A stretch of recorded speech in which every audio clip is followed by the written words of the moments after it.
everyone. I'm Jamie Monson. I'm the director of the African Studies Center here at Michigan State University. Welcome to Eye on Africa. We're so fortunate today to have one of our alumni, a graduate who did his PhD in the Department of History here at Michigan State University. I believe his advisor just walked into the room. We're very, very proud to have you come back. We always learn so much from you every time you come back. It's just a whole new learning experience for all of us. I know the graduate students, the faculty, the guests, we all benefit so much. So we're grateful that you came back this time. For those of you who don't know Cheikh Babou, not only did he do his PhD here at MSU, but since 2002, he's been a professor of African history at University of Pennsylvania in Philadelphia. He specializes in teaching in African history and the history of Islam, and his research areas are mystical Islam in West Africa, and especially international migration and the migration of ideas and mobilities of culture between Senegal and the world, and I've certainly been inspired personally by your work. He has a book published in 2007 titled Fighting the Greater Jihad, Ahmadou Bamba and the Founding of the Mouridia of Senegal, and it was also published in French. He has many, many articles and talks that I won't mention here, and most important, as I said, we count him as one of our dear friends and a mentor to our students and our community here at Michigan State. So welcome, and he'll be speaking today on a very important topic, perceptions of Africa. Welcome. Thank you. Thank you so much, Jamie. Thank you for the generous introduction. And just thank you for the pleasure to be here, to see old and new friends and to rekindle old connections. It's always walk around and see what changed, what remained. It's a wonderful experience for me whenever I return to Michigan State University. When you asked me, Jamie, to give a talk in the framework of Eye on Africa, I thought about what should I say. I can't squeeze in my Murid experience or my work on the Muslim African diaspora, issues of mobility and social change, mobility and cultural mobility that I'm working on right now. I thought that I would just put together my ruminations about Africa, past and present. It's going to be broad, it's going to be adventurous because I'm out of my comfort zone. And I expect that it will raise a lot of questions that together we'll try to make sense of. So perceptions of Africa, then if I had to decide on a single word to characterize the historical construction of Africa and the African, that word would be contested. Of course, all histories are contested. And history, as we know, thrives on controversies and disagreements. Historical consensus is always unstable and temporary. But even when one accounts for the intrinsically conflicted nature and the process of historical knowledge production, African history still stands out for the intensity of debates and controversies surrounding important episodes of the African past. These include the idea of Africa as the birthplace of humanity, the role of black Africans in the making of the classical Egyptian civilization, the Atlantic slave trade, European colonial rule of Africa and its legacy, to name a few issues that stand in the construction of Africa. One of the reasons for this is that until recently, African history was mostly written by outsiders with claim of cultural and racial superiority over Africans, and who therefore had an interest in constructing this history in a certain way that validated their own ideological biases. As stated by historian David William Cohen, and I quote, the major issue in the construction of the African past is the question of how far voices exterior to Africa shape the presentation of Africa's past and present, end quote. African history has gone a long way since Trevor Roper's discredited assumption that, I quote, there is only the history of Europeans in Africa, the rest is darkness, and darkness is not subject of history, end quote. African voices have become louder in the debate about history, about the history of Africa, but those voices still remain relatively marginal. The very name of the African continent, Africa, was coined by outsiders, Greek, some say is Roman. But for the Greeks and the Romans, Africa was limited to the land northeast of the Sahara along the Nile Valley, including the present-day countries of Egypt, Algeria, Tunisia, and Libya. They also knew Ethiopia or Abyssinia, but for them, the area of Africa south of the Sahara was unknown land, sometimes thought of as unfit for human life because of the presumed intensity of the heat. Other times, sub-Saharan Africa was thought of as the abode of strange beings, not animal, but not fully human either. After the rise of Islam in the 7th century, the Arabs and Tamazight, also known as Berbers, were first to cross the Sahara Desert and make contact with African polities and people south of the Sahara. But like their Greek and Roman predecessor, they continued to apply the name of Africa, or Ifriqiya in Arabic, to the land inhabited by the Tamazight and Arab north of the Sahara. And they refer to land south of the Sahara, El Bilad as Sudan, or land of the black. From the 15th century, European explorers, then colonial rulers, for the first time applied the term Africa to the continent as a whole. But they still used administrative artifacts to differentiate between North Africans and black Africans. French colonies in North Africa, for example, were administered by the Minister of Foreign Affairs, while colonies south of the Sahara were administered by the Minister of Colonies. In this lecture, I refer to Africa as a geographical entity and an idea. Africa, we know, is the second largest continent after Asia. It occupies 1/5 of the Earth's total surface. It's home to over 1 billion people that speak over 1,000 languages and who are citizens of 55 countries. But Africa also includes all people of African descent in and outside of the African continent who identify with the African past and culture. Hence, as you know, the African Union decided that there is a 6th region of Africa. You have South, East, North, West, Central Africa, but you have also the 6th region, that is Africa of the diaspora. So that African everywhere outside of Africa is really part of Africa. And that's where the idea of Africa really become a reality beside the idea of Africa as a geographical or physical entity. In this sense, then, Africa is both a physical reality and a discursive tradition, to borrow Talal Assad's formulation. For Assad, traditions consist of discourses about the correct form and purpose of a practice that relates conceptually to a past and a future through a present.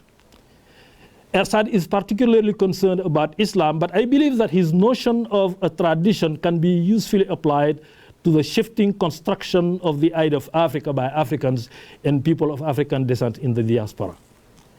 I am suggesting that Africa as an idea is discursively constructed by generation of African through continuous revision of its past and changing imagination of its future. Accounting for the sheer size of Africa, the cultural, geographical, and ethnic diversity that characterize the continent, some scholars have challenged the very idea of the historical and cultural unity of Africa. The Ghanaian scholar Kwame Appiah is perhaps the most prominent representative of this view. For Appiah, there is no cultural unity in Africa. I quote, "Whatever African shares," he writes, and I quote, "we do not have a common traditional culture, common languages, a common religion, a common religious or conceptual vocabulary. We do not even belong to a common race," end quote. Other scholars, such as Valentin Mudimbe and Achille Mbembe, on the other hand, do not reject the idea of Africa, but they conceive of Africa, or more precisely, Western representation of Africa, as an invention.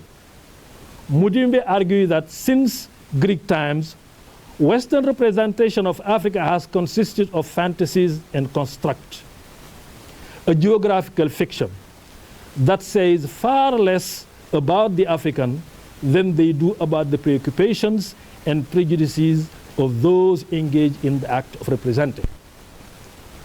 Following Mudembe's lead, Achille Mbembe suggests that, and I quote him, Africa is an idea, a concept.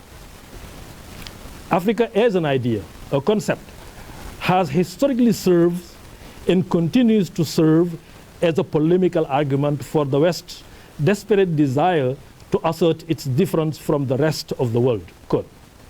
Africa then, in this sense, has served as a metaphor of absence, a dark continent against which the lightness and whiteness of Western civilization can be pictured. African historians such as Bethwell Ogot and Cheikh A, while recognizing the diversity of the African people and cultures, nevertheless recognize the existence of an African identity whose deep essence transcends the surface differences that distinguish one African culture from another.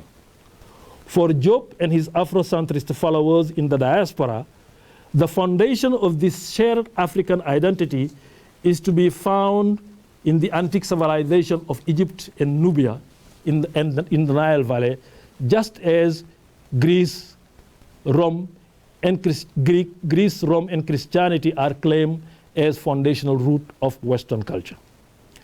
Contemporary discourses about Africa, whether by Africans or by outsiders, continue to be shaped by diverging construction of the African past. These diverging readings of Africa's history and cultures is reflected in the contrasting view of contemporary Afro-pessimism and Afro-optimism. So I'm arguing that we cannot really understand perception of Africa in the 20th and 21st century if we don't understand the kind of construction of this idea of Africa. So I like now to shift on more contemporary construction of Africa. Afro-pessimists favor culturalist arguments to explain Africa's woes, and they remain skeptical about the ability of Africans to put their continent on the path of development and prosperity. The crux of their argument is that the causes of Africa's failure is to be found in Africa and in Africa alone, particularly the backwardness of African cultures that are incapable of creating an environment conducive to modernity. Afro-pessimists emphasize the role of poor leadership, corruption, and immorality to explain Africa's economic challenges.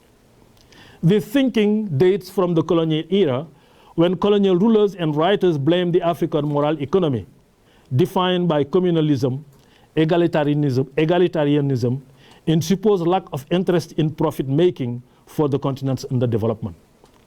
More recently, some scholars, including Africans, have embraced this view. This is, for example, the case of the journalist Cheikh Babou, who in a book provocatively titled Est-ce l'Afrique refuse le développement? What if Africa refused development? And the writer George Ete in a book entitled African Chaos. Babou and Ete list what they see as the many futures in African cultures that are insurmountable obstacles to development. The post-colonial African state is often identified by Afrocentrists as the biggest stumbling block to development. They point to one-party rule, military coup, and despotic rulers as proof that Africa is not ready for modern democracy and economic development. There are two major problems, among others, with the Afro-pessimist narrative, and I'll spell out more. First, it fails to consider Africa in its own cultural and axiological terms. Second, it overlooks the deep and long-standing connections between Africa and the global world, in the global economy. Connections that have profound impact on political leadership and resource management. Critics of Afro-pessimists, and these are the Afro-optimists, argue that Western commentators and like-minded Africans have the tendency to view the African continent through assumptions that govern Western belief and utopia about Western own perception of itself. Such ethnocentric assessments frequently reflect deeply held assumptions about Western modernity. And as one Western scholar put it, first, we have perennially been disappointed in that the reality of Africa has never matched our expectations. Second, and more ominously, we have failed to look at Africa as it is, rather as we imagine it to be. In the realm of politics and governance, for example, Western model of the political sphere, election procedures, representative institution, and bureaucratic apparatus have little meanings in some African contexts. In many African societies, there is no practical distinctions between the formal politics and the realm of civil society. The political exists in a much more informal and personalized form. Political activities cannot be easily separated from other realms of society. In African party politics, success is sought and acquired more through embeddedness in kinship, clan and ethnic group, and other cultural items, religious and social network, rather than through persuasive campaigning or an effective platform of governance. Now, I was reading an article in the Le Monde Diplomatique just a few days ago about the birth of universal suffrage in France after the Revolution of 1848. And one thing that struck me was decades after the establishment of the universal suffrage, the idea of one person, one vote was more fiction than reality. In fact, decades after universal suffrage existed in France, people in the French countryside, the peasant, and at the time 50% of the French population was illiterate, actually did not exert their political will. They voted along the line suggested by the aristocracy and the powerful people in the countryside. So that many years after universal suffrage, what we saw in France was the parliament was dominated 30% or over 30% of these aristocrats, people that were actually displaced by the French Revolution in 1789. So I'm commenting on that because when you see that, it makes you really hopeful for the future of Africa. African countries have been independent just since the 1960s, less than 60 years. Why don't we just give them that chance too, to muddle through and to kind of struggle until perhaps maybe half a century, maybe a century from now, we will have working democracy as we have in France now. So that widespread social practices referred to in the West, for example, as fraud, as embezzlement, are publicly accepted, providing they do not reach the level of blatant kleptocracy. In this way, the lack of formalized checks and balances can be viewed as part of a range of social practices through which the redistribution of political and economic resources of modern state activities is negotiated. Afro-pessimists are also faulted for their narrow internalist and presentist focus that ignore the detrimental impact of centuries of African engagement with the West. Two schools of thought, dependency theory and world system theory, particularly insist on the implication of asymmetrical economic and political relationship between Africa and the rest of the world. Dependency theory is a Marxist-inspired framework that conceptualizes elite in developing countries as comprador or proxies of capitalist interest in the Western world. The relative theory of world system developed by Emmanuel Wallenstein placed dependency theory in a broader spatial and temporal context. He argued that since the 17th century,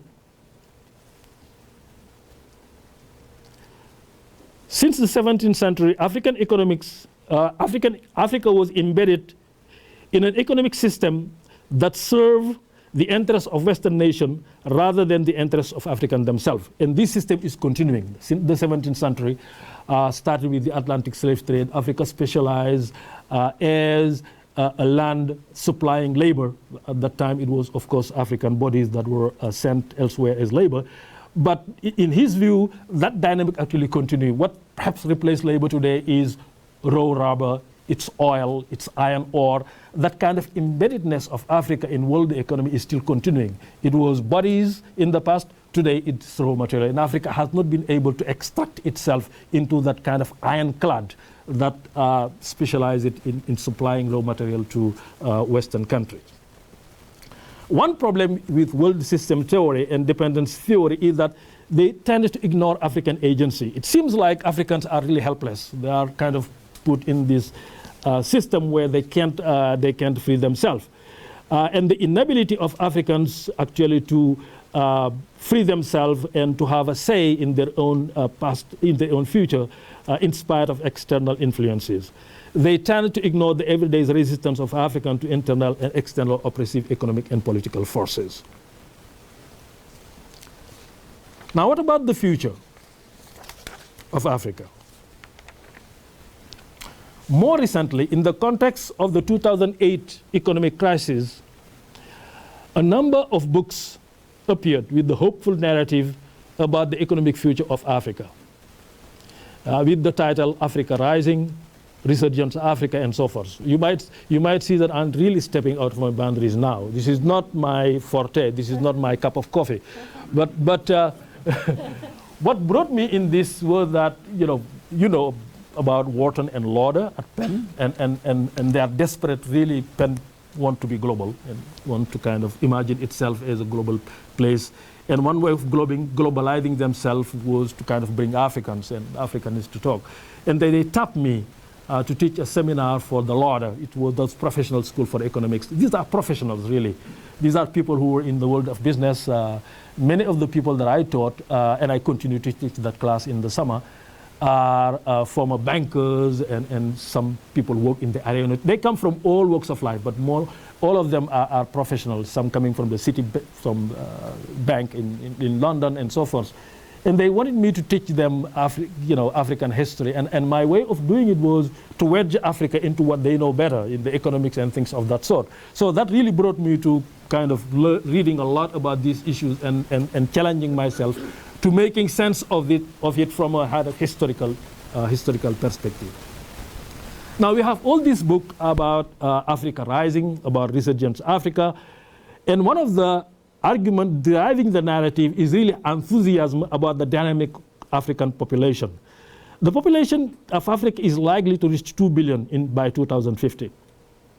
And more than half of this population will be under the age of 25 years old. By contrast, Europe and the Americas have stopped growing, and Asia's population is leveling out. This population is growing in a context of improving economic prospect, powered by great integration in the global economy, and particularly with the new economic partnership between African countries and the BRICS.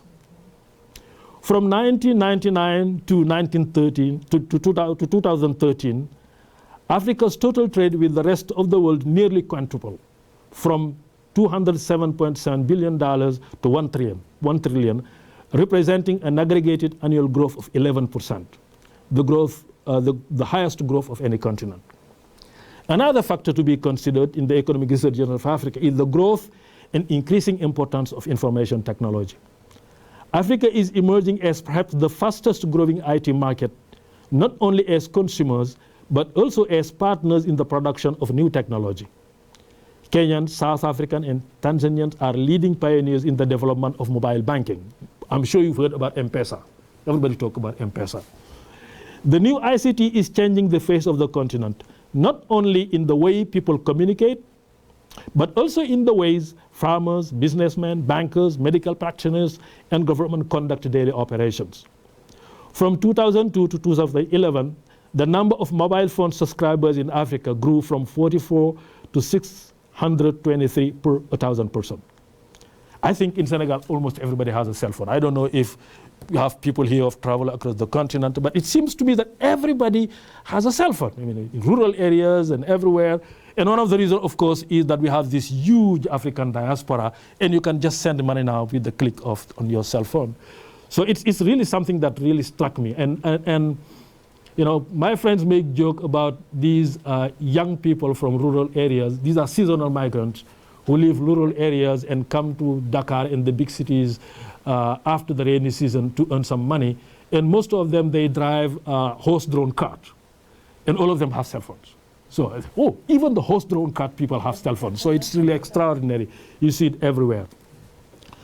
So during the same time, investment in the sector of technology grew rapidly, from $870 million to $3.6 billion, so 15% annual growth. So we're hoping that Africa is kind of leapfrogging technology, and hopefully in the future it will not be only a hub for consuming it, but also for producing it, as it's doing now in mobile banking. So government is another area where progress is being made. More African countries are governed by democratically elected government than ever before, but then you have also the downside. You have Mugabe, he's gone, but you have Paul Biya, 88 years old, is still running for his 7th term. You have Yoweri Museveni, and you have all these Kabila, you have people that are manipulating constitution to stay around. So there is one step forward, maybe 2 steps forward, 1 step back. But now there are the challenges. This is the hopeful narrative. There are the challenges. These challenges are tremendous. Perhaps the greatest of these challenges is the absurd borders inherited from colonial rule. Some countries like Sudan, Chad, Mali, Niger cover hundreds of thousands of square miles, most of it barely inhabited and ungoverned. This no man's land along the Sahel particularly is now the dominion of human traffickers, smugglers, and jihadists that threaten the very existence of these African nations. I think one of the biggest problems on the continent now is those areas along, we can talk about that if you wish, those areas around the Sahel that are really ungoverned, where people, you know, after the removing of Gaddafi now, jihadists are run amok, they have all the weapons they want, and the government just don't have the means to control all of that. And I think one of the big problems in West Africa today is how do you police those borders, those large tracts of land that are inhabited and ungoverned, and where is becoming just, you know, a no man's land for everybody to claim that have Kalashnikovs or AK-47. And then you have tiny countries, you have these big countries that are mostly ungoverned, and you have tiny countries like the Gambia, like Lesotho, like Guinea, you know, Abli. So you have the Gambia. We Senegalese, we like to think of the Gambia is you know, a finger into our belly button. You know, right there. There is nothing we can do about it. It has its own identity, its own kind of flag, and then language and all of that, and there is nothing you can do. We've been trying to build a bridge on the Gambia River. Hopefully it's going to work now, because the presidents now, Barrow, owe a lot to Macky Sall, so our president. So we hope that we can strong arm them into accepting a bridge over the river so that we can go to Casamance. Because if you are familiar with the map of Senegal, Senegal is divided by the Gambia. You know, we have North Senegal, South Senegal. You cannot get to South Senegal without crossing the Gambia, because the British wanted the river. The French give them huge Côte d'Ivoire. The British say, no, we want the river. So we are victim of that politics, and so we can't bridge the river. Hopefully we can bring it, because Barrow really owes us a lot now. Hopefully it will solve one of the tiny problems for Africa. But even the growing population of the continent that is seen as an asset can be a liability. To transform these young men and women into productive citizens require enormous investment in education, healthcare, that few countries actually have the resources. Jobless and despair send hundreds of thousands of young Africans to perilous journeys to Europe, and hundreds lose their life trying to leave the continent. Even globalization, which is credited for the recent surge of African economies, can be a double-edged sword. It's true that the global African diaspora make important contribution to African economies.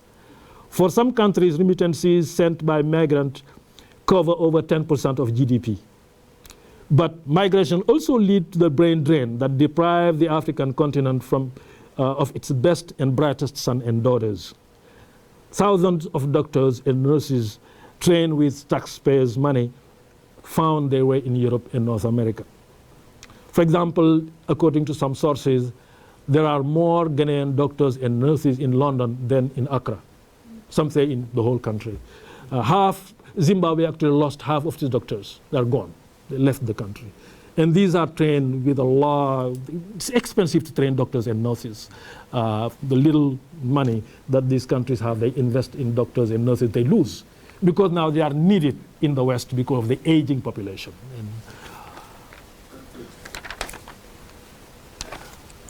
The textile industry across Africa, for example, has been devastated by cheap import from China and other countries. Dumping really is killing African economies. And the hypocrisy and the cynicism of Western cultures, Western economies particularly. Africans are prevented from subsidizing their economies. Yet, everybody knows how much money Western countries pour in their agricultural economies to produce cheap resources that are sent back to Africa, either as aid or as commodities that compete with commodities produced on the continent. Along globalization, neoliberal economic policies imposed by Western donors and the Bretton Woods institutions constitutes another constraint to the development of Africa. Neoliberal policies have devastated African educational and healthcare institutions, which are unable to prevent or stop debilitating epidemic outbreaks such as the Ebola crisis that hits Africa last year and is still a problem, for example, in DRC. Now, after all of this, are there any reason to be optimistic about the future of Africa? I am optimistic, actually, not because the continent has reached rock bottom and has nowhere to go but up, but because the African people are showing greater political awareness and commitment to hold the government accountable.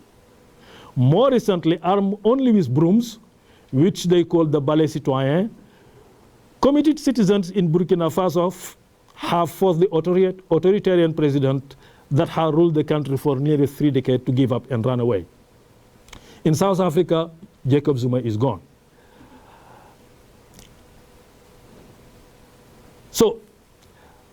But I'm more hopeful because of what is happening at the ground. And I was talking to Dave earlier on about what is really happening in Senegal, which is both our countries. I can say that, I think.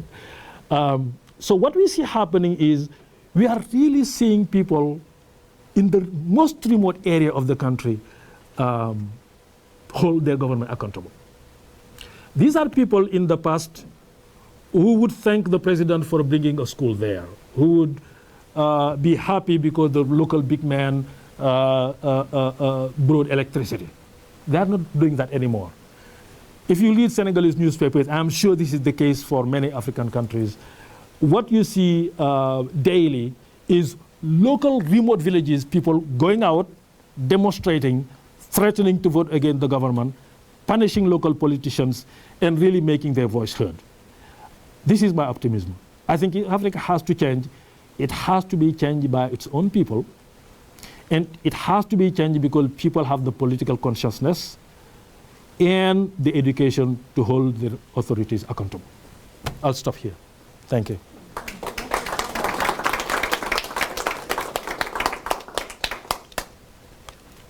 Thank you so much for this very provocative and far-reaching conversation over time and space and really bringing it global. We have a lot of time for question and answer, and with so much territory covered, I think there will be a lively give and take. So if you all can remember, we are live streaming our event, so we do pass a microphone not to amplify your voice, but to be sure that your voice will be heard to those that are listening online.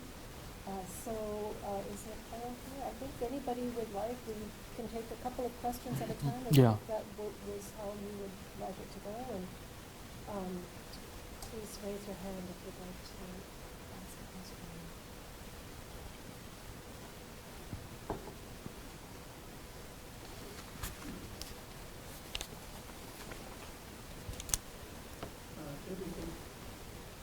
No, that's all right. You're good. Thank you so much for a very wonderful presentation, Dr. Cheikh Babou. My name is Idris, and I'm from Nigeria. And I think my area of interest in the talk has to do with leadership from the historical perspective, the present future, and how that, I think, goes down to all the issues we have described today. And you ended with a very interesting point, how local have the ability and the consciousness to demand for a responsible leadership, either in traditional institutions or representative institutions. My observation from Nigeria is the weakness of the central government and how that also weakens the institutions that are supposed to provide or tackle issues such as like borders where no law applies. And now the central government have to react to issues that are emerging from those areas. how do you think the present and the future leadership can be strengthened in order to respond to issues such as the no man's land or the borders where issues are now being produced and sent back to the areas where rules apply? If there's no other question right away, you could. Oh, there's one behind me. Sorry, Ken, I didn't see you.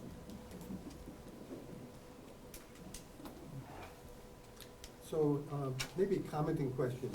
The positive ending that you give us based upon Senegal may not read equally in other places. You might wish to comment on why Biya gets re-elected, for example, or the presidents of Rwanda and Burundi. Those situations aren't quite as, I think Senegal may be more an exception than a rule, but I don't really know. My real question, though, I'd like to know more about your thinking about the hot issue of whether the Chinese involvement is positive or negative for how you read the Chinese intervention. I'd really love to hear your thoughts on that one. Yeah, thank you. Yeah. Why don't we take one more, I think, and then Chidebe and Laurence, if you wait till the next round, please. Thanks. Oh, sorry. See you. I'm glad that you ended up with a very optimistic note, and I would like to bring to the attention of the audience what's happening in Ethiopia today. There is a kind of paradoxical development in Ethiopia where the leadership is challenging itself. We have a new leader, Dr. Abiy, and he's initiating a new voice in Africa. And I just want to say that it's very new. It's not coming from the people. It's just a leadership initiating a meeting, and that's why I call it a very paradoxical development. So there is, the guy is, he has almost a universal acceptance in Ethiopia. There are people who are objecting to his ideas, very few pockets, but in general, he's accepted by almost everybody in Ethiopia, but he's facing currently enormous challenges. We hope that we'll succeed, but as I say, this is very paradoxical. And the government and the leadership is saying, we need change. That's very new. Yeah, so I think you could start with those. Yeah. It is. Well, I don't know if more centralization is what Africa needs. My sense is we need perhaps less centralization. It seems to me that the more power is delocalized and decentralized, the better for democracy, the better for the economy, and the better for the people. I'm not a political scientist, but certainly my reading of the post-colonial African states, particularly in Francophone West Africa, is that the government that have been the most successful are those who have mostly tried to implement policies of decentralization that take power from the center and then distribute power away from the center. Now, there is the issue that you raised about what is happening at the periphery of the center. What about what happened in remote area? But I think what the problem in those contexts is about loyalty. It's about legitimacy of the state itself. I think to a large extent, those people who don't feel kind of included in the national fabric, who don't have schools, who don't have electricity, don't have water, but are taxed. What they see is a state that is not different from the colonial state. Because that's the same thing that the colonial state, extraction from the center. You take taxation, but there is no return to the local people. I think if the state is really able to give back to those communities, if it is able to meet the needs of those communities rather than the need of the bloated bureaucracy, the need of people living in cities, where you find the good electricity, the good internet, and so forth.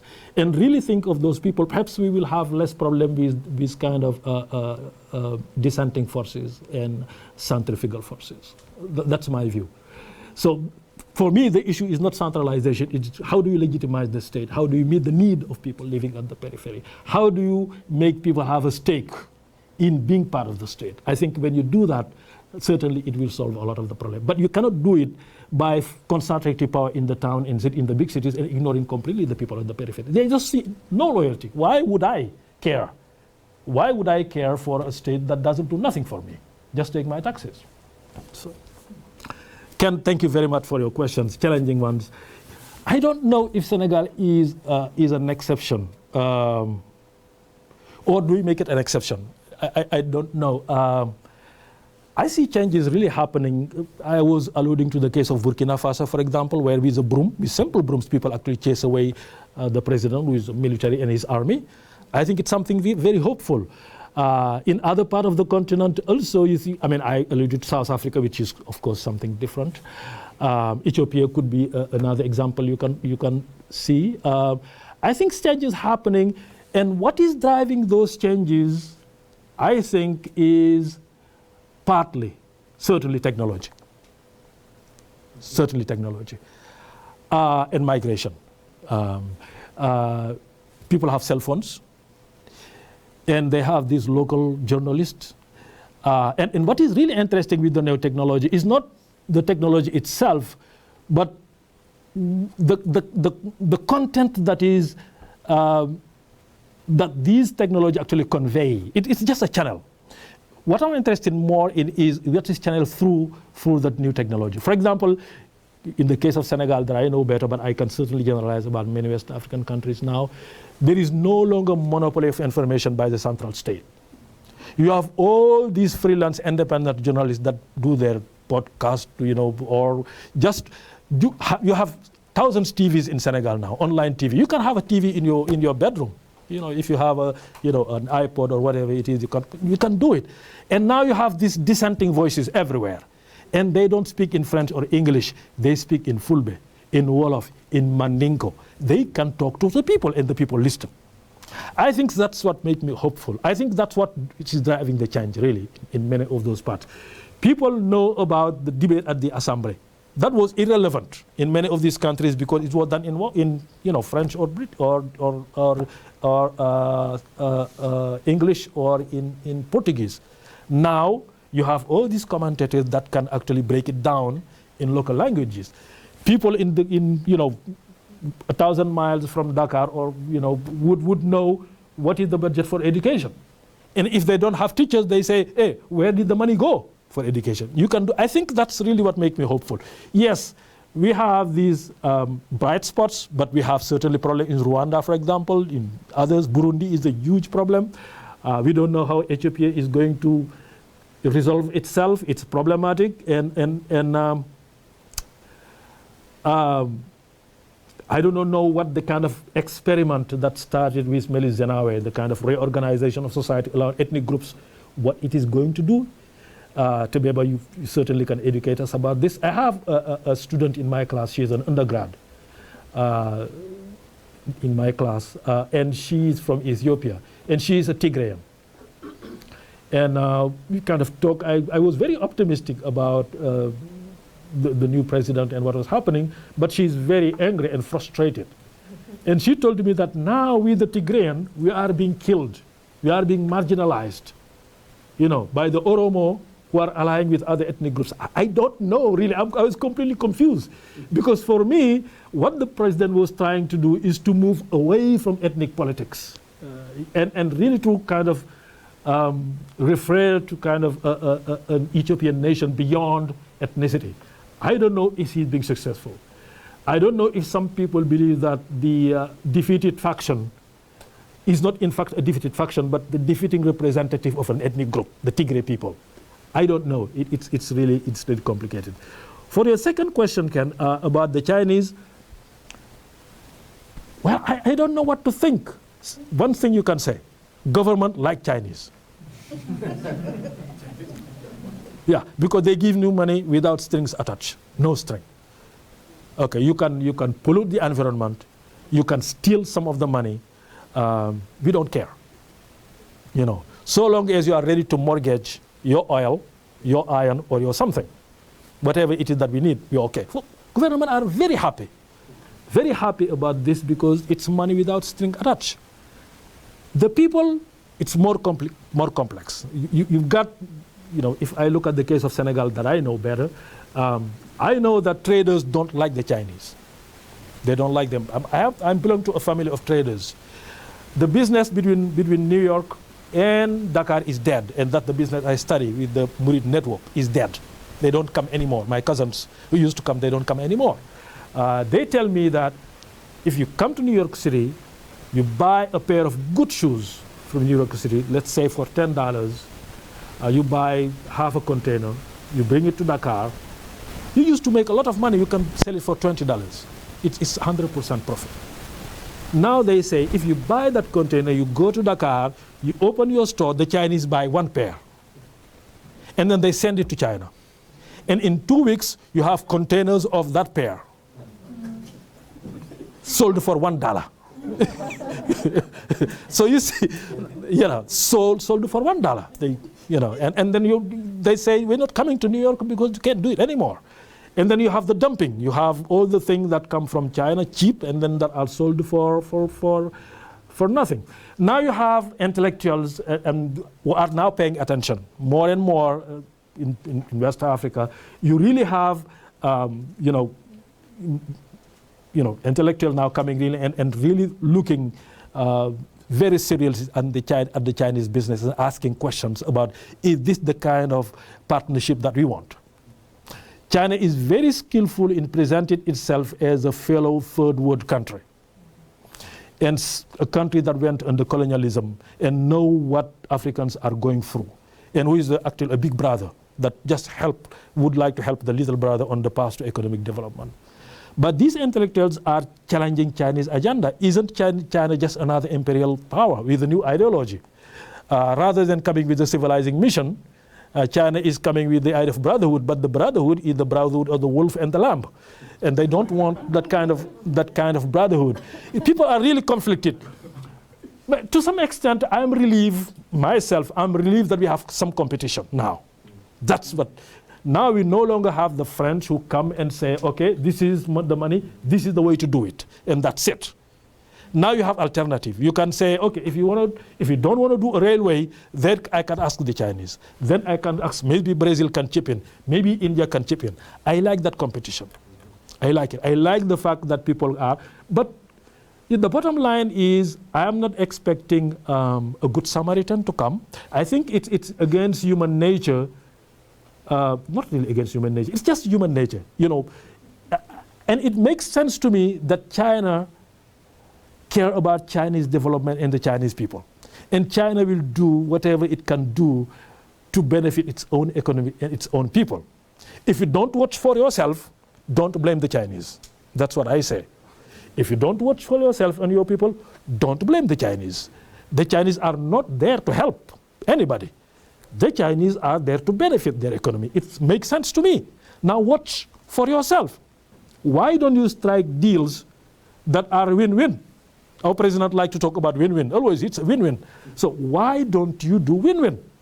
Bring the Chinese, compete with the American investors, compete with French investors, British investors, and take the best deal. If the Chinese give you the best deal, take it. But I like the fact that China is making every imperialist actually freaky. They are all freaking out because Chinese are there. And they are bringing a lot of money, but they are doing a lot of damages too, The other day, I was just reading through a post, those internet posts about African debts to China. $20 billion for Angola, the leader. $15,000, did I say 1,000? Oh, I meant $20 billion for Angola. That's what they owe to China. You go, it's billions and billions. China, Kenya, almost everybody. Sudan I think is $15 billion. Now, what is China going to do with that debt? Because they can't pay it. And the money is lost in useless projects that people just made up to make money, with these leaders to make money. That's the downside of it. Now, the good thing is, you know, I see these intellectuals that are really asking questions about this. They don't reject Chinese partnership, but they want to own it. They want to frame it rather than having the Chinese themselves frame it or having government frame it. They want to be part of the debate. And if they're able to really kind of benefit from the competition that China believes, then so be it, and it will be a good thing for Africa. But I don't want them to go away. I don't want the kind of unipolar situation we had when the French do everything. I want this competition that the China bring in, but I want to be the arbiter of the competition. I don't want to be railroaded by the Chinese. I mean, you're welcome to comment. Just Well, very quickly, I thought of the old European domination as having given way to globalization. And then I met a friend in France who actually worked for the major company that was still if you will, controlling agricultural production in the Sahel as much as ever before. So I really don't know what to think when the Chinese are coming. I love your comment that now we have a competitor, but it's not as though the old metropolitan powers have somehow disappeared. They're still a powerful presence. And I don't know how to assess. I wish I knew how to assess the relative power of the Brits or the French or the Americans vis-a-vis the Chinese. Certainly they are sharing the pie, if there is a pie to share. And certainly, you know, one thing that I pay attention to is what these ambassadors say, the French ambassadors. They don't like the Chinese and what they do. If they don't like it, it's good for us. You know, that's how, you know, these French ambassadors, and I'm sure Americans did, they give all this, you know, interview about, oh, the Chinese are around, they are, beware you Africans, they are just like a wolf or something. I say, if a wolf accuse another wolf, maybe that, you know, it's in that context. I think they are nervous.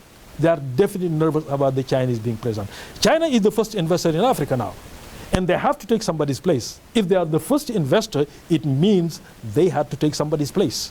And that somebody is certainly not an African nation. It's French. But we really don't know how all of this is going to unfold. It's still in flux.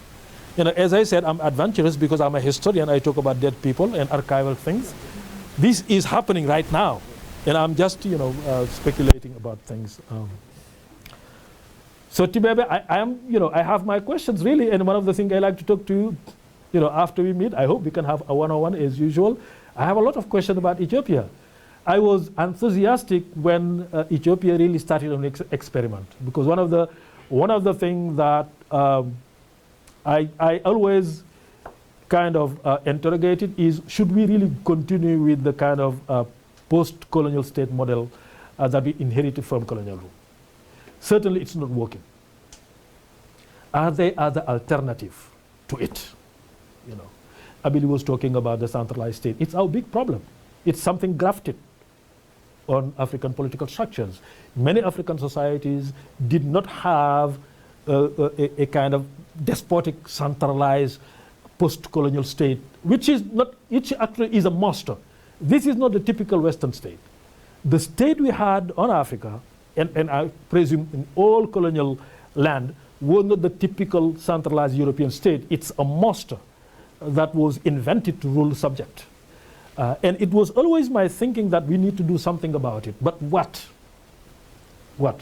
When Ethiopia started to experiment with regionalizing things, decentralizing things, reshaping the nation around other constructs, then I was hopeful that perhaps this in the long term can present a model. But I am unsure about what is going on. It seems to me that we are left with this state, and perhaps the only way to overcome the difficulties is for people to take it over and to transform it. Just as the 1848 revolution created this idea of universal suffrage, but then it was pretty much for a long time, you know, it was the past living in the present until people could change it. Perhaps at some point, you know, Africans could reinvent the kind of post-colonial despotic Western state and make it typically African. In a way that responds to the people's need and perhaps can be a beacon of democracy. economic development. But once again, it's in the future. We don't know. Wonderful. Another round of questions. I think there's behind you down there, Coyote was waiting, and then. Thank you so much. The presentation, and especially ending with the positive notes about Africa. I'm Frederick Miyodi from Uganda. Mine is, I have a comment and a feeling that most of the problems which the Africans are facing right now were created by those who scrambled for Africa. We have the British, we have the Portuguese, we have the French, and so on and so forth. But then what happens is that after some time, these people abandoned Africa. They moved out, that is, of course, during the independence and so on. And when they left Africa, there are lots of structures that had been put up, you know, and most of these structures now are not working. And these people who scrambled for Africa are not coming in to help. Actually, in most cases, when they come in to help, they are helping only the executive. The executive is not delivering to what the expectation of the people. That's what we come back.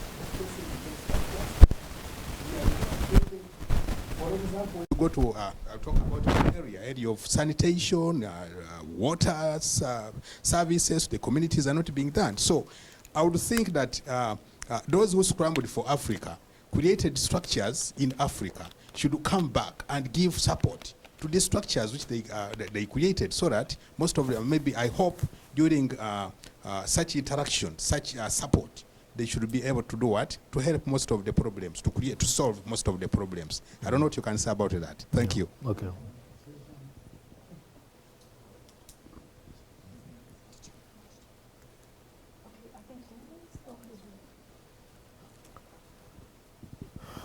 Okay, thank you so much for your presentation. So my question is about the recognition of the diaspora as the 6th region of Africa. I'm just asking for your comments. What do you think this is going to benefit the continental Africa in itself? Like, what pushed the UN into recognizing it, and how do you think this is going to be, especially when we talked about the migration of skilled people like doctors? I don't think we have an overflow for sure. It's most likely because of the pull factors, yes. So how do you think this plays around the issue of brain drain and the development of Africa? Thank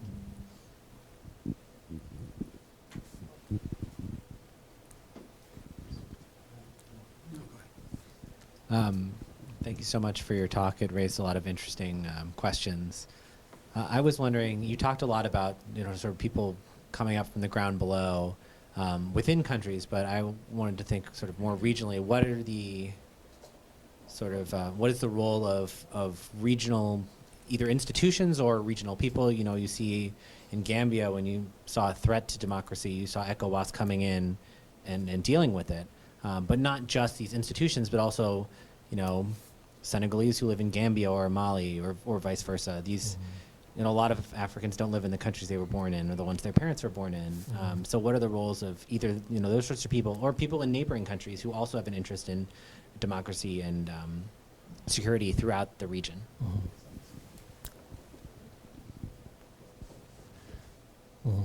Okay, hi, Joe Bradshaw. Thank you again for your talk. You mentioned in the first part, when you were giving the historiography, you said that there was a certain amount of redistribution and negotiation that Africans found permissible or acceptable as long as it didn't sort of fall into kleptocracy. And I remember asking somebody about why Khalifa Sall was in prison, and he said, it wasn't that he stole, it's that he stole too much.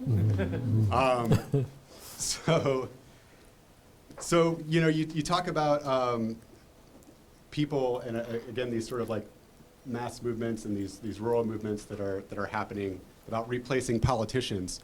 To what degree are we replacing people, and where are people's attitudes changing, or are they changing? Where are the lines being drawn about what is an acceptable amount of redistribution? And also, could you, using your experience as a historian, give us some historical context on these patterns of redistribution and how they functioned, a little bit over time. Thank you. Why don't you answer those questions, Okay. and then we'll take another round. Yeah, Frederick, you raise an interesting question because when I was listening you speaking, I thought of a piece that was written recently, a very controversial one, about the idea that Africa did not have Africa needed more colonization. It was very counterintuitive. And of course there's outrage everywhere. And hearing you speak, it seems to me that you kind of critical of Europeans for unfinished job, that they should have finished the job before they left. But they will push out. The British thought that Kenya should be ready for independence in 1975. This is official archival document of British talking about when China should be independent in 1975. At the Brazzaville conference in 1944, the French actually did not even think of independence. Nobody dared to talk about autonomy or independence in 1944. So then colonialism was something that people felt would continue for centuries to come, maybe years to come. So all of this happened because Africans wanted it to happen, and they wanted him to go. Now, should we just blame colonial powers, former colonial powers, for what happened to those institutions? Or should we also hold African leadership accountable? If I look at, for example, the railway network in West Africa, it's completely dead. It was left there. The railroad, I grew up sewing the train. I took them actually to go to Saint Louis and to go to other places. You can't do it anymore. The French are not responsible for the death of the railway system in West Africa. It's the post-colonial leadership that is responsible. I think there is shared responsibility, certainly. Guineans certainly can make the argument that the French did it because the French left with everything. But if you are in Senegal, Cote d'Ivoire, and other countries, and I'm sure the case of Uganda and Kenya, you cannot blame the British for a healthcare system that is not working, because this was not the priority of post-colonial rulers. You can certainly have also, I should qualify what I said, because I think what happened in African healthcare institutions and the system of education very much is to be blamed to the World Bank, to the FME, and to structural adjustment program of the 1980s. They completely destroyed the system. I think if there is shared responsibility, the West certainly has a part to play in this because those institutions are controlled by the West, but also the inability of African rulers just to use the resources the right way is also a problem that one should not ignore. I think the responsibility is shared here. And I certainly agree that it's unfortunate that 60 years, 50 years after independence, you still have those old hospitals built by the British and the French and the Portuguese. And it's unfortunate that this is the case. Now, the diaspora as the sixth region. I think when the AU, the African Union, talk about the diaspora as the sixth region, it's not thinking, in my view, about the new African diaspora, that is our diaspora. But it's thinking about people of African descent, African Americans, or people of African descent in North Africa, in South America, and other part of the world, India, and so forth. It's really thinking of those. The AU has been criticized for really kind of coming up with this question without articulating clearly what is the use for it, what it is for. There is no program, there is no economic program, there is no cultural program that work with it, that goes with it. I think this was mostly to respond to aspirations of people of African descent abroad, rather than something that was thought as part of a broader program to help Africa develop. There is something that is called NEPAD, the New Initiative for the Development of Africa. But NEPAD, I don't see the articulation, for example, between NEPAD and the sixth region of Africa. I would have wanted to see it, that it has a role to play. I think it's mostly emotional. It's mostly linked to this idea of Africa, the land of all Africans, of African descent. I think it's more a cultural artifact rather than a kind of political project or an economic project, in my view. I think there is way of doing more with it. There is way of doing more of it.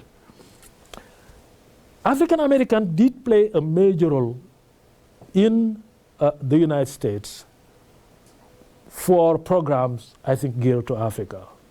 They did put a lot of pressure on the United States, for example, to disengage with Europeans, colonial rulers, and to not support European countries that were fighting African liberation movement. I think they did have some impact on that. I would have liked to see that kind of articulation where, yeah, this is the 6th region of Africa, now we want this region to do this. These are the resources that they can bring. But it seems to me that it's more a cultural artifact than really something that was thought out as a project for African advancement, economic advancement. For the regional institution, Joe, one thing that I see really as positive is, and it's, well, this is the case where you can say something about the state doing something good. If you look at ECOWAS, for example, and those trans-regional economic institutions, political, I think they are positive. This is a positive move. The fact that a Nigerian can go to Ghana without a passport, without needing a passport, or the fact that you can take a bus from Dakar and go to Accra, crossing borders without a passport is a good thing. It facilitates the movement of people and goods. Hopefully, it will make the national borders irrelevant. I think it's a good thing. Certainly, within West Africa, and I'm sure it's also the case for SADC in Southern Africa, I think Africans are exchanging more economically and culturally than they did before these institutions were in place. In that sense, I think it's a good thing that those institutions exist. Is it you or is it you? Oh, it's Joy. Yeah, it's Dev. And one of the things that I was talking about earlier with you about the kind of people in remote areas, in the cross-border issues, and let me make sure that I'm not.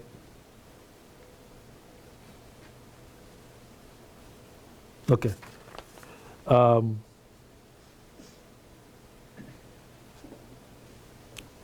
So that's really what I see as positive. As for the kind of movement of people back and forth and how this is impacting politics and policies and political consciousness, it's hard to say, it's hard to document. But my sense is that the reason why Senegal was really willing to get engaged in transforming the situation in the Gambia the way it did was because of the connections that existed. Barrow, who won the election actually, when he was doing the campaign, he came to Senegal. He went to see all those marabouts. I don't know what happened behind the curtain, but I will not be surprised that the big marabouts in Senegal might have tell Macky Sall actually help this guy because he's our friend, something like that. I think you see. I hope you can see it kind of in a more visible way, that you can see contamination happening, that democracy in this working more or less in this country might impact democracy in other countries. I'm not seeing it, but hopefully, at some point it's going to be a reality. What I see more is people fleeing when they don't like it. When they don't like what happened, they just flee the other part of the world, and that's how it has been. Joy, now I get to you. The kleptocracy and the distribution of wealth. Well, it's well documented, at least in the case that I know, in the colonial context of Senegal that I know, that people were more likely to tolerate theft of national good if it's distributed fairly, if you share it. If you share it, it's not theft, it's generosity. If you are, everybody knows that you stole the money, but you're giving to the needy and you're sharing with your extended family and the clan. So people are happy to tolerate it because it's just generosity. You're not really a thief. But then when you take the money and then you don't have health care, you don't have schools, and you don't have those kind of things, that it becomes really theft. It's no longer generosity, it is theft. And this really affects changing attitude of people. But what I'm seeing now in the kind of political change and the issue of leadership that we raised is that we are really moving away from big man politics and dynastic politics to a more democratic kind of politics. This, in the case of Senegal that I know better, we're moving from there. People used to have dynasties that are, for example, the mayor of this town is going to be the son of, it's a private property. You are the mayor, and when you die, your son becomes mayor, and so forth. I see that changing. So that dynastic politics is changing. I see more and more people that are elected just because they have the credential to be elected, or people believe that they have the values and tie to the local population that actually qualify them to be a local leader. And I think it's a positive thing. One of the things that I see happening is a young educated guy becoming a head of a village. It's never heard of. Village chief, most of the time were old people descending from a family, and even within that family, it was the elder of that family that would be the village chief. Now I see people my generation and younger than me, and some I know because we went to school together, were village chief. And whenever I see them, I ask, are you the chief of your village? They say, yeah, I'm the chief of the village. I mean, these are changes that are happening at the ground. You see mayor also of small town that are people educated, highly Western educated, live in the city, and sometimes they have a second house in the village, and then they are the leadership there. These people are more likely to understand how the state rules work. They are more likely to bring resources to the villages because they have connection there, because their credibility is linked to what they do for their own people. And I think it's the kind of thing that I like to see develop, because those people can be held accountable. They have, these are not foreign civil servants that will parachute there. These are people with deep root in the community, and they have really some kind of honor to preserve, and some kind of dignity to also preserve. So they are more likely to be the runaway theft that we used to see, and hopefully that will grow up and to kind of construct a state that is really accountable to the people rather than to the elite, as has been the case, or the military, as has been the case in the past. But once again, it's really a process that I'm saying it's a very recent process, really, in the case of Senegal. I don't know if it's happening somewhere else, but certainly it's something that I see as positive. I think we have time for maybe 2 more questions. Thank you very much. My name is Lawrence from Tanzania. As a historian, maybe you'd help us. And one of the challenges facing African countries now is the disappearance of systems and institutions and having people in place. We used to have presidents, but now we have presidents. We used to have parliaments, but now we have parliamentarians, people speaking ahead of the policies and putting in place their ideas and views ahead of what has been discussed out there and rigid on the point. Could that be one of the reasons that most African countries and actually I would say the governments are under the carpets of underdevelopment and also under the carpets of poor leaderships, but also having them in that place of, I would call the what you talked of, the aid, what other historians would call them lethal aid, sort of because it is just one voice deciding ahead of, the system that was put in place. I think we used to have one before in 1980s, and when the multi-party system came in, all the chaos started in the African continent. So you talk a little bit about it. I'll be happy to speak.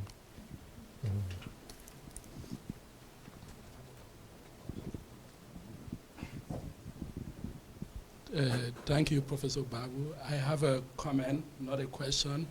I think I'm very interested about what you discussed, the grassroots movement, the popular demand in the rural areas for democracy. What is happening in the Gambia, for example, since 2016 to now is that we have more than 3 female village leaders that are alcalos today in the Gambia. And for the first time, we have our first female mayor in Banjul. So yeah, you can see really demand from the rural area or from the ordinary people. In the Gambia in particular, it used to be that you don't question anything about Yahya Jammeh. You are safe not to mention his name. But today I can tell you that people are even tired of Barrow because there is a lot of allegations coming from his own government, from his ministers, from his parliamentarian, saying that he embezzled $33 million. Lots of things coming out. He knows very well that he can't now oppress people by coercion or whatever. So that is a positive thing coming out. And we have seen young people, most of my colleagues today works in the higher position as directors in the president's office that I graduated with, and they are likely to become leaders in the Gambia. So that I really appreciate. Yeah. And we thank Senegal for helping us. Well, that's I don't know if they do it out of love or out of their own interest, probably out of their own interest. De Gaulle is right, states don't have friends, they only have interest. So, yeah. Yes, yeah. Do you have another question, or is it? Okay. I think we'll just take those 2 Yeah. because we're running a bit out of time.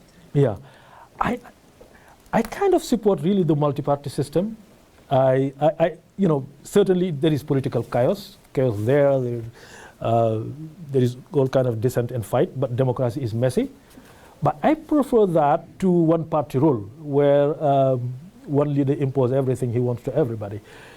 Well, one of the things that I've seen in multi-party system is that, just as I was talking about competition in China, even if all of them are corrupt, there is competition between all the corrupts, So, and there is the alternative, the kind of possibility of people to choose, and there is no longer that idea of the kind of a patrician ruler, the kind of godlike father of the nation that cannot be challenged, that is always right, that knows what is good for everybody and what is best for the nation. I think having the multi-party system really removes that. Where the problem is coming is not in the system itself, but the use that is made of the system. I think that's where the problem is coming from. When you have rulers when you have government rulers, actually they are rulers, when you have party chiefs and aspired rulers that don't have the competence, don't have the credentials and the vision to develop a nation, and then they want power, then what they do is to retreat back to those kind of primal identifiers. Then they call back, they return back to their ethnicity, they return back to their region, and then they mobilize ethnicity and region as a basis of power, because they lack the veritable power that should be the basis of a democracy. That's where you really have problem. I think Ken is right when he said that Senegal is an exception. In that sense, I think Senegal is an exception. So far, we have escaped the ethnic and regionalist politics, so far. So that there is a fair competition about what is the best platform for the country. And politicians who try to retreat to kind of ethnicity or regionalism will regret it, because that mentality doesn't exist in Senegal. Unfortunately, we don't have it everywhere. There are countries that it's very easy for you to retreat back to your ethnicity, to retreat back to your region, and to construct your opposition as people who hate your ethnic group or hate your region, and then on that basis mobilize people to win election, rather than propose change in a vision that can transform the country positively. So for me, the issue is not multipartyism. It's positive when it's done well. The issue is, do we have the leadership quality? And somebody was raising the question of leadership. That was the first question. Do we have really the leadership quality? Do you have leaders that can have a positive vision for the country, that see a nation rather than an ethnic group, that see a nation rather than a region? Do we have that? When we have that, I have no issue with multi-party system. Did you have a response for Abdullah's comment? Oh, I think we agree. I think I think we are happy. You know, I think it's a good thing. You know, and you can say the same. I don't think that it's really limited to the Gambia and to Senegal alone. I think in many other West African countries, you see this grassroots movement. Women are, you know, fighting for a position of authority and power. You see them in parliament. Some of them are running for the presidency, and certainly you see kind of village councils and others where people actually fight to be involved and to be in the kind of the group making decisions. I think it's a positive development, and I think it's going to move forward. I don't see it going backward. I'm seeing it moving forward. And a lot of Gambians are protesting against Chinese companies that are facing. Recently, we have court case going on because the local people went to Chinese companies, cut their pipes, and destroy some of their materials. So a lot of local pressure is even coming up against Chinese imperialist movement. Although I agree with you, the politicians love it because the money. But among the masses, the idea is really mixed. Some people don't want Chinese, just like they don't want the European powers. But some people still want. Well, of course, in Senegal, the big traders who import stuff don't want the Chinese, but the street vendors like the Chinese. You know, the street vendors, they like the Chinese because you make a lot of money selling, you know, useless Chinese stuff. But then that's the kind of job you can have. But the importers, they don't like it. Well, thank you very, very much. This has been such a lively engagement, and I appreciate the time that you allowed for people to get more deeply involved in some of these important issues. If you would like to hear more from Cheikh Babou, I'd like to let everybody know that today is the first day, the kickoff for Africa on the Move, our festival in the ComArts program. And today we start at 3, from 3 to 6. We have a creative arts set of poetry performances, a photography exhibit. It's all been curated by a student of journalism, Gloria Nzeka, that many of you may know. From 6 to 7, there will be a reception. It's all in ComArts with African food. And from 7 to 9, thanks to Ken Harrow, we're going to show the first in a series of 3 African films in a film festival related to the theme of African migration and refugees. The first film is La Pirogue by Moussa Touré. Ken will give the introduction, and respondents will be Cheikh Babou and Chantal Tetreault, who's a professor of anthropology here at MSU. That'll be from 7 to 9. I've got the whole program here. Friday, tomorrow evening, we'll be showing an opera of this world by director Mancha Diawara. He will be here to speak about his film, and Saturday